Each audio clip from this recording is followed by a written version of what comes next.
There's a moment in life most people never reach, a moment where you stop reacting, you stop performing, you stop adjusting yourself just to fit into other people's expectations. And when that happens, you don't just become stronger, you become free. But here's the truth, being strong is not the final level. Being wise is strength, is a way to survive. Wisdom is a way to exist. And most people spend their entire lives chasing power, without ever asking, what kind of person am I becoming? Part 1. Strength without awareness becomes self-destruction. A lot of people want to become powerful, to win, to dominate, to prove themselves. But power without clarity is dangerous, because if your strength is driven by ego, it will eventually turn against you. Real strength doesn't come from aggression, it comes from responsibility. The world is complex, and the more you understand that, the more you realize you need strength not to control others, but to protect yourself, and sometimes, others. So if you want to become powerful, don't start by watching other people. Start by analyzing yourself. What do you actually have? What are your real capabilities? Who are your allies? Who are your risks? This is not emotional thinking. This is strategic awareness. Part 2. Most people are trapped by appearances. Here's the problem. Most people don't see reality. They see surface-level signals, titles, status, opinions, praise, criticism. But these are just appearances, and if you react to appearances, you lose control, because now your behavior is being shaped by things that are not real. Powerful minds operate differently. They look past the surface and focus on structure. What's actually driving this situation? What incentives are involved? What pressure exists beneath the behavior? Once you see that, the world becomes simpler, not easier, but clearer. Part 3. Real power is quiet. We live in a world that worships strength, dominance, confidence, aggression. Everyone wants to look powerful. But here's what most people miss.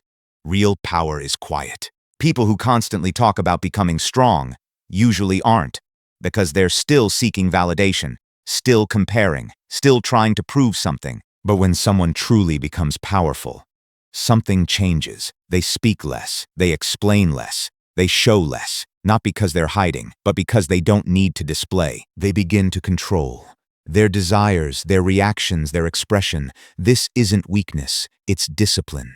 Part 4. Stop letting the world program your desires. We are living in an age of constant influence. Every day you are being told who to be, what to want, what success looks like, money, discipline, status, productivity. But here's a question most people never ask. If no one told you how to live, what would you choose? Because most people are not living intentionally. They are living reactively. They are inside a system without understanding the system. This is why people feel lost, anxious, empty, too much information, not enough understanding. And in that state, you cannot become powerful, because true strength is not external. It is internal stillness after understanding complexity. Part 5. Don't react immediately. Analyze first. When something triggers you, pause. Don't react. Ask yourself, is this fact or assumption? Is this emotion or pattern? Is this essence or surface? Because most people judge too fast, without seeing the full picture.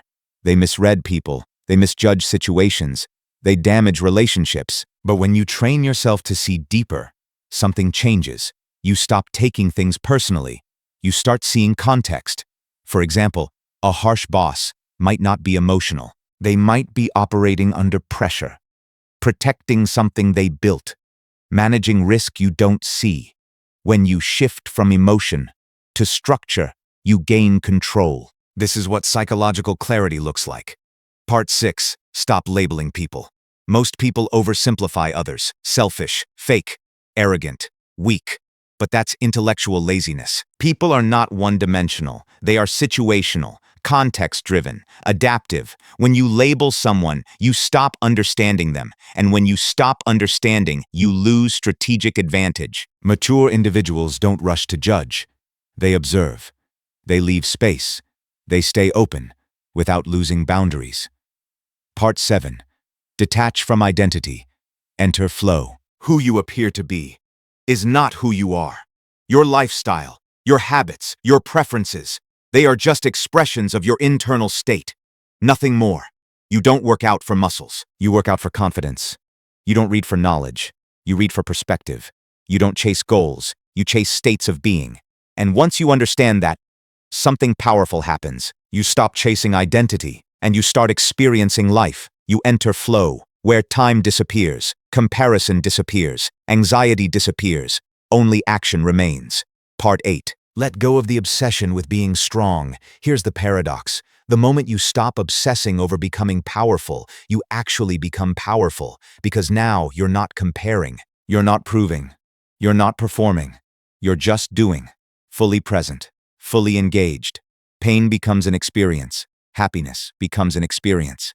Nothing controls you. Because you understand meaning is assigned by you, not by the world. Strong people are not easily disturbed. Wise people don't need to be. That's the difference. When you reach this level, you no longer need validation. You no longer need to prove. You no longer need to react. You only need one thing: clarity. Once you see clearly, you become untouchable. Because a person who understands cannot be controlled. If you want to master human nature, psychological clarity, and strategic thinking, subscribe. Because in a world full of noise, the rarest skill is not intelligence. It's seeing clearly and staying unmoved.